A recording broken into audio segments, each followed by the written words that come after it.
Welcome, Wall 414 fans, to my Kaiser Legion's Emperor deck profile. This is a bracket 3 no game changers list. It incorporates a lot of the new Mardu cards from Tarkir Dragonstorm, and it has been terrorizing my friend group for the past month or two, and so I figured I'd post it here. And I tried to keep it budget, but with all the new Mardu hype from Tarkir, quite a few of the cards have risen in price, most notably Caesar himself, who was under $1 before it came out, and is now 15. So I'll say it's a semi-budget, because there's a lot of good budget options. And if you want the deck list, I'll post a link to it in a pinned comment, and you can just get out of here and copy the deck list, look at the card choices for yourself. But if you want to hear a man ramble on for a couple dozen minutes about his Magic the Gathering deck, strap in, because I got a lot to say about Caesar. Now, the first thing we need to examine when creating a commander deck is why use this particular commander. And he's a character from New Vegas is a very valid reason, but when trying to build a very effective deck, we need to find actual gameplay reasons. So in order to do so, let's read Caesar. He's Mardu and 1 extra mana, legendary creature human soldier, and he says, whenever you attack, you may sacrifice another creature. When you do, choose 2. Create 2 1/1 red and white soldier creature tokens with haste that are tapped and attacking. You draw a card and lose 1 life, and he deals damage equal to the number of creature tokens you control to target opponent. So this immediately tells us what Caesar is all about. He wants to attack a lot, and it doesn't have to be him attacking. He wants to have a lot of sacrifice. He's a sack outlet, so he wants to have a bunch of creatures that benefit from being sacrificed. He creates tokens, so he has a lot of token synergy. He offers card draw from the command zone. And finally, he can act as a finisher in the late game, dealing large amounts of burn damage to opponents.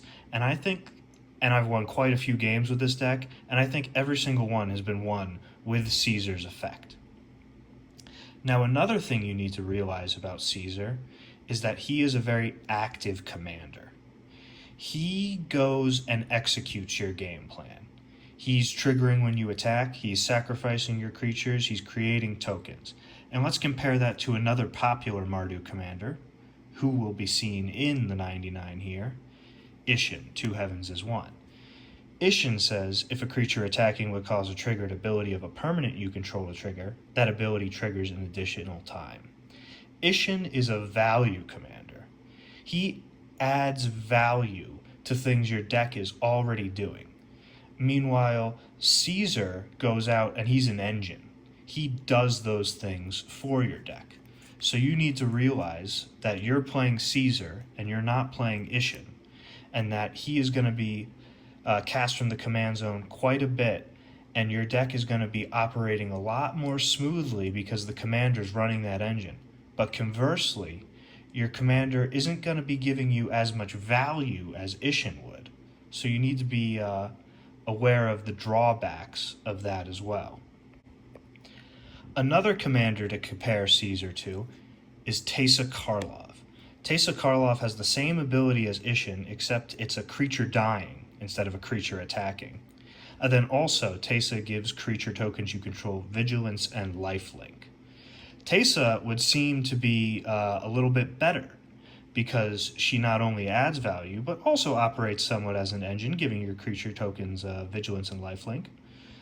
But we got to remember another thing. Caesar has Mardu colors. Teysa's only in Orzhov colors, so we need to also be taking advantage of the extra red cards that we can be using in this deck in order to get the most out of Caesar. Finally, we can compare Caesar to the new Mardu commander, Zurgo Stormrender. And while both of them make tokens, Zurgos disappear at the end of the turn. Both of them draw cards. Caesar draws more consistently and reliably, while Zurgo has more of a penchant for getting a lot of card draw in bursts, but it is unreliable. But the important thing to note is that Caesar is able to deal damage equal to the number of creature tokens you control and close out the game effectively. Zurgo, on the other hand, has no such ability. So that means that in the late game, Caesar is going to be an effective finisher, whereas Zurgo isn't really going to be able to do that for us. And Mardu decks need an effective finisher. So that's why I think that Zurgo is more at home in the 99, where when you draw him, you can get explosive draw plays, whereas Caesar is better off in the command zone, because you can cast him for 8 or even 10 mana late game and get tons of value on just killing your opponents when you desperately need them. Meanwhile, once Zurgo gets sent back to the command zone a couple times, you're really hurting when you cast him for 7. So overall, we need to make sure that we're taking advantage of Caesar's abilities to work as an engine for our deck, and take advantage of his ability to be a burn finisher for our deck, and try and overcome the drawbacks of not having a higher value generating commander like Teysa Karlov or Isshin. Now, how we will specifically take advantage of this is by running Caesar in an aristocrat strategy that also takes advantage of a lot of powerful attack trigger creatures. And because Caesar operates as the engine of our deck, we have a lot of added consistency, and we can cut a lot of the weaker aristocrats or weaker attack trigger cards from those packages and only run the strongest options, and rely on Caesar and his ability as a sack outlet, ability as an attack trigger, and his ability to draw cards to sort of smooth out any difficulties we could face, only using the cream of the crop, so to speak. And in order to do so, I have taken our on-plan cards and divided them into 3 categories: on attack, on death, and token generation and buffing. And I'll go over the cards in each of those 3 categories shortly. The first section of cards that we will go over is the on attack section, and this is headlined by Isshin. And while we're not choosing him as the commander, he is excellent in our 99, and he always has a great partner in Caesar to double those attack triggers. Next we have Windcrag Siege, a card which notably has the exact same text as Isshin if you choose Mardu. We're always choosing Mardu. This card's a second copy of Isshin and incredible. Next we have Arabella Abandoned Doll, and this card is an excellent example of early game creatures that still have late game value. When you're playing this out on curve, you're going to be happy getting another body on board, possibly sacrificing it to Caesar's ability. But late game, it is a huge source of burn damage, giving value throughout. And a great example of how Caesar lets us really cut out the poor and sort of inefficient and only good with Isshin out, or only good with Teysa Karlov out, low-costed creatures, and only run the best of the best. Next we have Adeline Resplendent Cathar. This card is bonkers. It creates tons of tokens, it has vigilance, and it has an insane power. This is great to drop on curve, and this is great to drop late game. Fantastic card. Elder Arthur Maxon. Now this is a great card. It gives all our creature tokens training, and we're going to have plenty of creature tokens. And that means whenever they attack with another creature with greater power, put a +1/+1 counter on that token, giving our creature tokens buffs. All those buffs will be doubled with Isshin or Windcrag Siege. And then Blind Betrayal. Sacrifice another creature. Elder Arthur Maxon gains indestructible until end of turn. This can be used to save him, but more importantly, this is a repeatable sack outlet with 0 cost on a creature that also has an attack trigger. And it's a Fallout card. And he's rocking his sweet coat. So we love Elder Arthur Maxon. Next we got Animpekal, Thousandth Moon. And this card is going to generate you tons of tokens on attack, which we always love doing. You can stack your attack triggers with Caesar and generate the tokens off of this first, then sack the token and generate Caesar's 2 more tokens, so don't even worry about that. Then we got Craig Boone, Novak Guard. He has Reach and Lifelink, which are some keywords that are kind of sparse in the deck, so he fills a good role there. And whenever you attack with 2 or more creatures, which we will be doing frequently, put 2 quest counters on Craig Boone, and he deals damage to a target creature equal to the number of counters on it. This can get crazy pretty quickly. Your opponent can choose to take the damage themselves, but once you start racking up quest counters, they won't want to take 6 or 8 damage, and you're getting lifelink on that damage too. Craig Boone can get out of hand quickly. He would not be happy to know that he works so well in Caesar.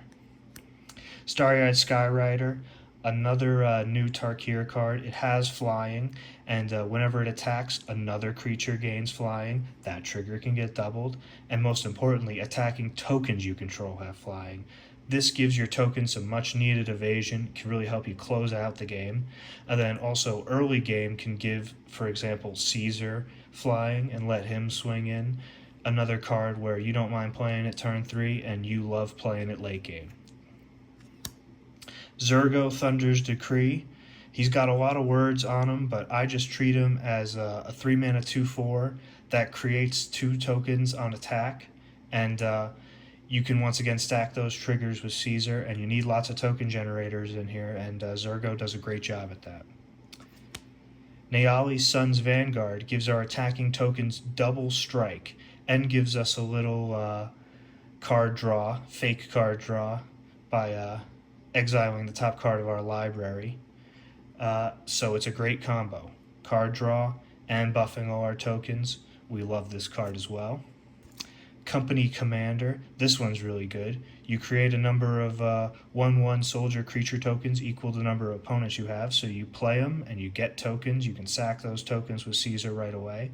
And then when he attacks, creatures you control gain Death Touch till the end of the turn. Another card with dual purpose, filling 2 roles in the team. Great inclusion. Hero of Blade Hold. Whenever this creature attacks, each other creature gets +1/+0. Fantastic. And he creates 2 tokens. Creates tokens, buffs tokens. Everyone does 2 things on this team. We want people who are helping us out in more ways than one. And then at the top of the curve, Sun Titan. I feel like this is a great card because sometimes Caesar doesn't run too many cards with mana cost over 5. I think outside of board wipes I'm running 4.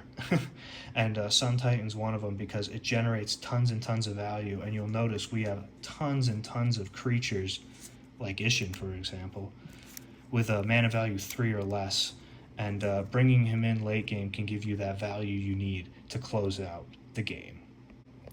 Next up we have the section of the deck dealing with death triggers.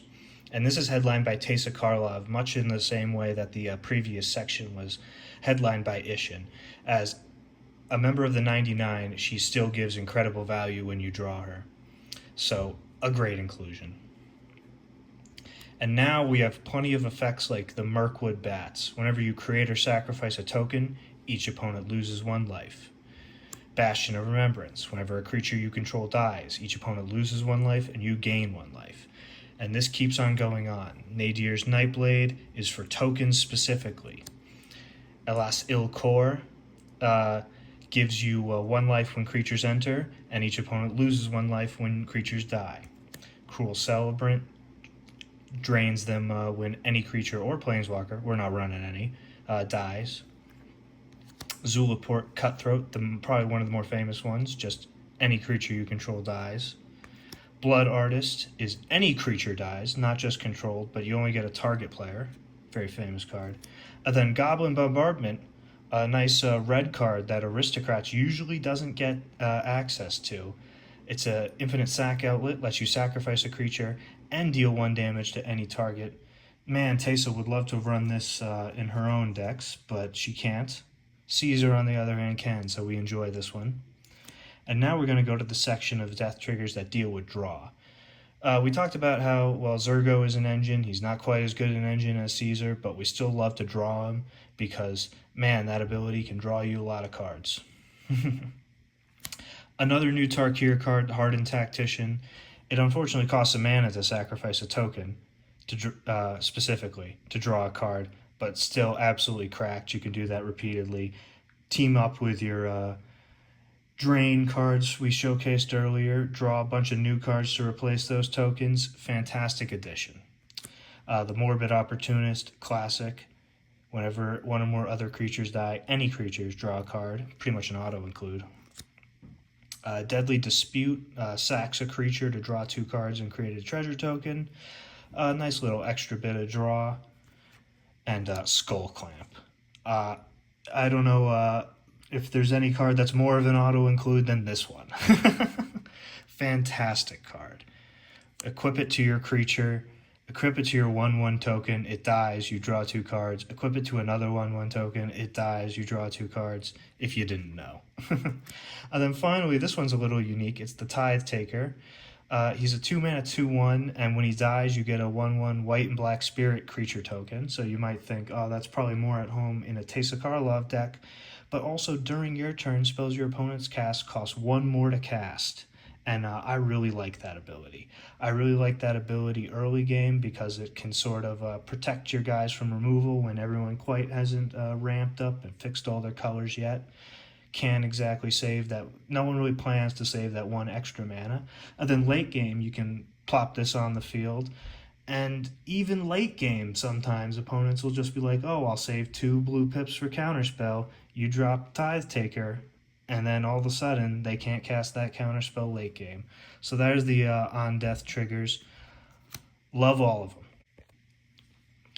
And finally, we have the more generic token support, headlined by Assemble the Legion. Assemble the Legion is 5 mana, and it does nothing. But we love it because that type of value is what can really carry Caesar through to the end game. You want value where you can just play 5 mana, and then every single turn you're getting tokens out of it.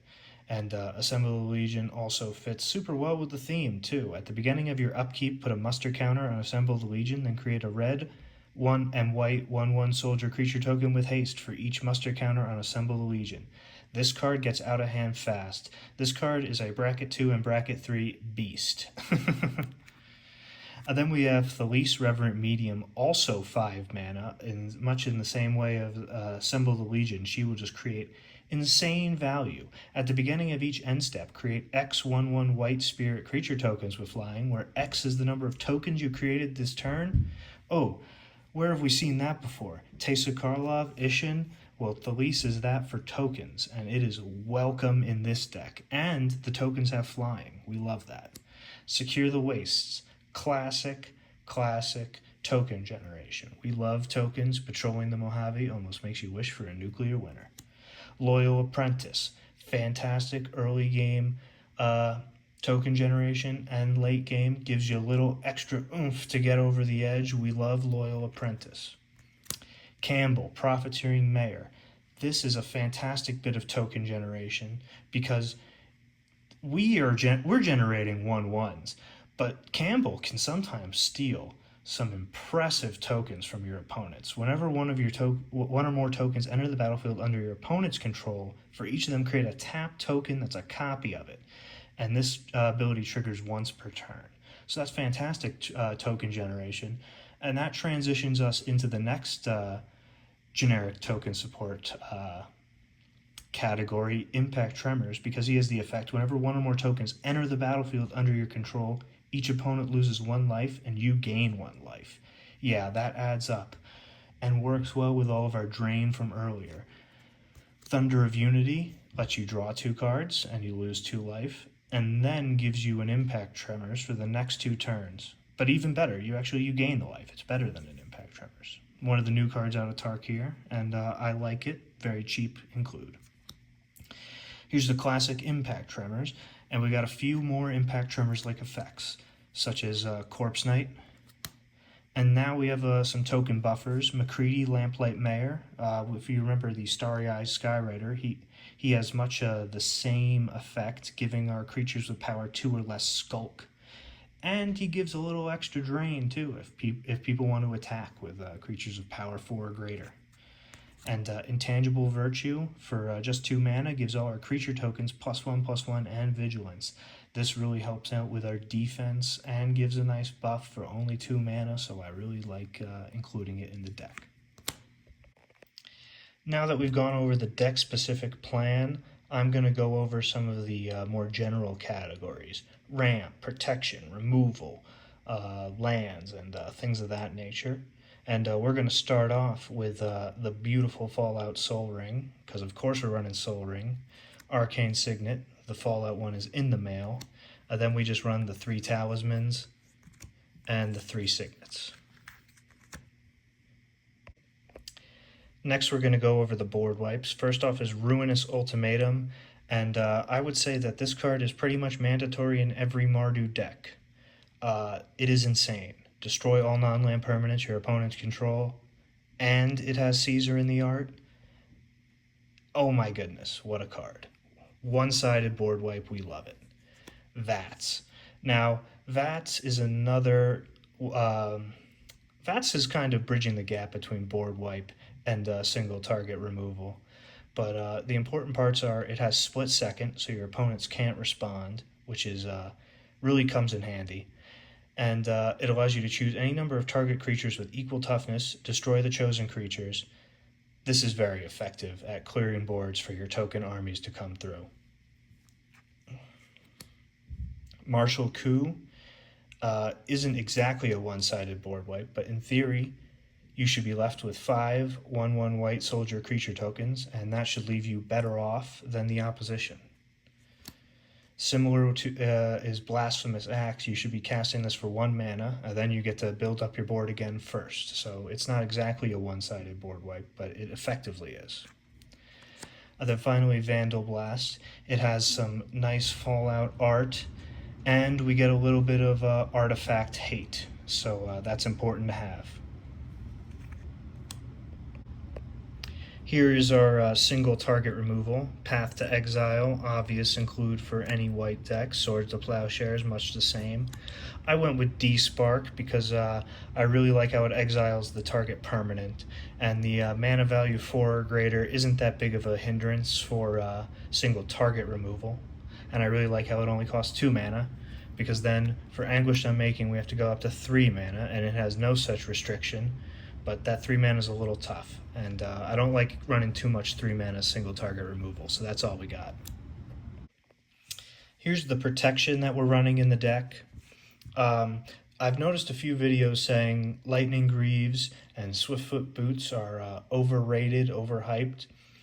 Not in this deck. They care about keeping Caesar alive, and we do like the haste. We have a lot of attack trigger cards, so we take advantage of that haste. Lightning Greaves and Swiftfoot Boots are both very much at home in this deck and have nice Fallout printings. Grand Crescendo from the new Mardu Precon. If you need it to protect the board, it'll protect the board. And if you want to create a bunch of tokens and deal a bunch of burn damage with Caesar late game, it'll do that as well. Great card. Inox Strike Leader is another great card because it can generate tokens when it attacks, but if you sack it, creature tokens gain indestructible. So it is another low mana costed creature that performs 2 actions and performs them very well. Then we got the General's Enforcer. It gives legendary humans you control indestructible, a little extra protection for Caesar, and a little extra graveyard hate if you need it. This card you could probably cut for maybe like a Bolt Bend or another bit of protection, but I like including it because of the sweet NCR Ranger art, and indestructible comes in handy a little bit better. We can't run counter spells, so this helps with board wipe, so I have trouble cutting him from the deck. And finally, Boros Charm, classic bit of protection that can also double as a late game damage dealer. Next we'll go to lands. I'm running a bunch of basics. 5 plains, 3 swamps, and 3 mountains.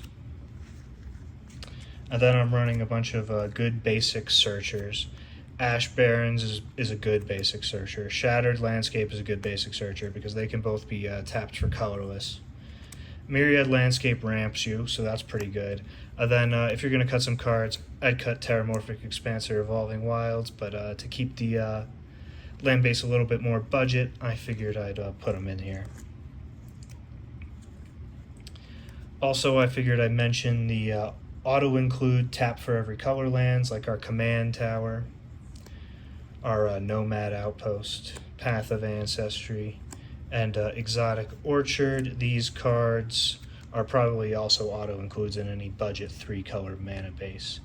And for utility lands, you can run whatever you so please, but I'm choosing to run Bojuka Bog, Scavenger Grounds for a little graveyard hate, then Wasteland for a little non-basic land hate. You can run Demolition Field if you don't want to spend $20 for the fancy schmancy Fallout art, but I liked it. So that's most of the lands here, except for the duels. And for the dual lands, we're running the full cycle of check lands, the full cycle of filter lands for our colors, a fake full cycle here. There's no enemy colored, I think they're called Tango lands for whatever reason. And there's no ally colored Horizon lands, so I paired them together as 3. Then our deck skews more towards white, so I've cut the red and black dual lands from these, but you could probably add those in if you want to cut Terramorphic Expanse, for example. But I'm running Rugged Prairie and Fetid Heath, and then I'm running the Pain lands, and then these guys were a few bucks more expensive than the rest, but the slow lands are pretty good as well. Hope you all enjoyed the deck profile. Any questions on some of the card choices or recommendations for your own, feel free to leave a comment. Mardu has a lot of good cards you can choose, so there are plenty of options out there for you. And there are plenty of things in my maybe board that I always ponder about swapping in, so I'd love to chat about the deck if you have any comments, and hope you enjoyed this video. If this video gets 1 comment asking for it, I'll post my Mr. House deck profile next, or my Legate Lanius Pauper deck profile next. So I hope I'll comment if no one comments, and then just keep posting these deck profiles to the void.